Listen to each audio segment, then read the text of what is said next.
you know what? It's not even that I'm pissed that they want to argue with me. I'm pissed that they want to argue with me poorly. They just want to throw arguments at me. I'd be happy to argue with them, but only if it's one of those arguments where, I get to say shit and then they say shit that remains relevant in light of the shit that I just said, but they don't want to do that. They want me to say, you know what, you're right, without invoking an invisible, omnipresent, atemporal, all-powerful creator that loves me, this just doesn't make sense, does it? I mean, look, if they actually wanted to talk about the origins of the universe, I'd be stoked. If I knew that every year at Thanksgiving my brother-in-law was going to get 3 beers in him and start talking about cosmology, I'd be looking forward to that shit. Where does the universe come from is a fascinating question, as long as it doesn't come with the if there's no God then preamble. But that's not the conversation they're after at all. They're just flabbergasted that a person can be an atheist without having a PhD in cosmology and evolutionary biology and solving all the remaining scientific mysteries in both fields and all the other ones.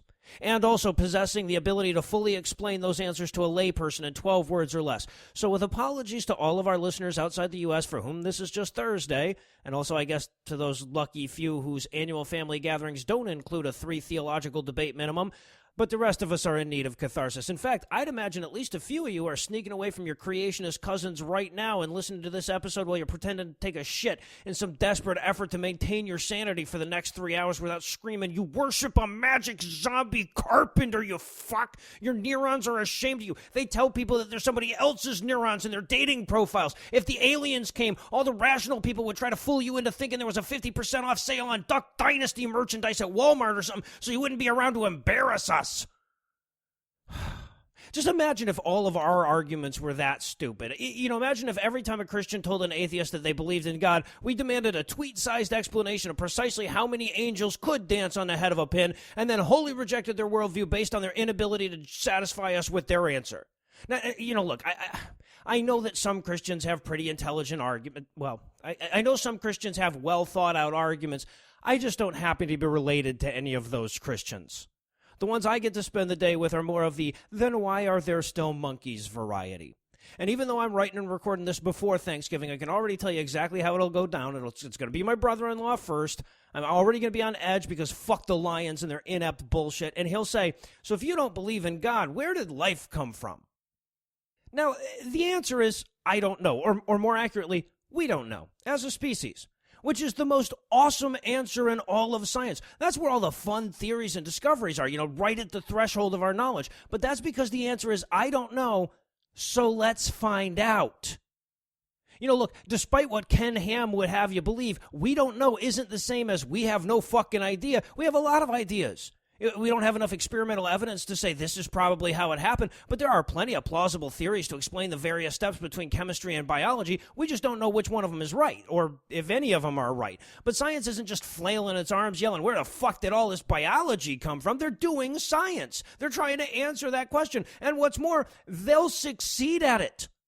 If you asked me 50 years ago, I couldn't tell you how cell walls develop, but today we got a pretty solid handle on that. 100 years ago, I couldn't tell you where amino acids come from. 100 years before that, I wouldn't have been able to definitively rule out spontaneous generation. And 500 years ago, I wouldn't even know what a fucking cell was. So run the tape forward, and what do you see? Eventually, we fill in the fucking gaps you're trying so desperately to cram your God into. 100 years from now, your answer is still going to be the same God did it that it was 100 years before. And in the meantime, science will figured out the answer, synthesized it in a lab, and gone to court against your ass over whether synthetic life has a soul. And my brother-in-law's 22nd century analog will be asking where time comes from, or why life uses left-handed amino acids, or whatever the hell the next gap is.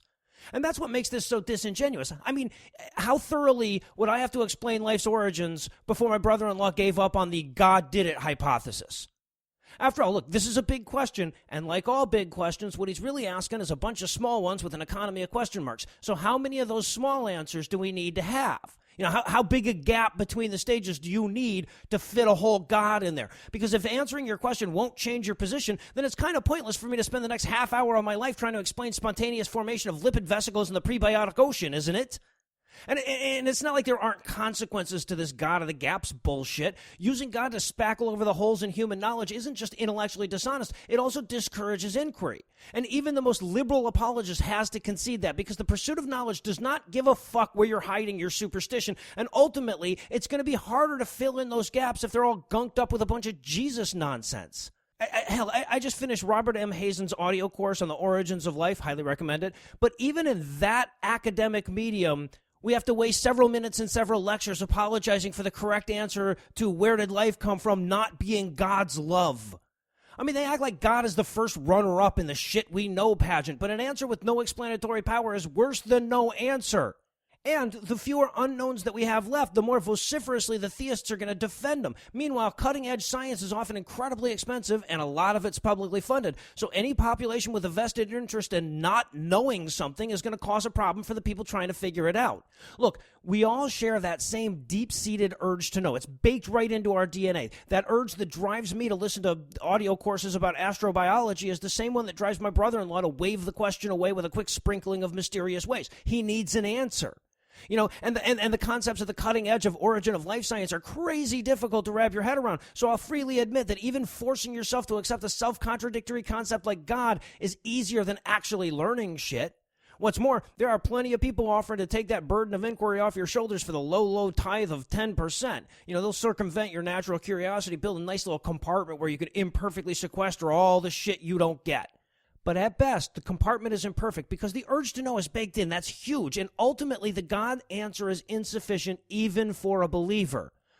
Which is why ultimately I'm just going to bite down on my fucking frustration as best I can and spend the next half hour of my life trying to explain the spontaneous formation of lipid vesicles in the prebiotic ocean. And whether he likes it or not, by the end of the answer, he's going to know more than he did when he asked, and I'll have chipped away a tiny flake of his intellectual need for God answers. And then I'll go tell my cousin why there's still monkeys again.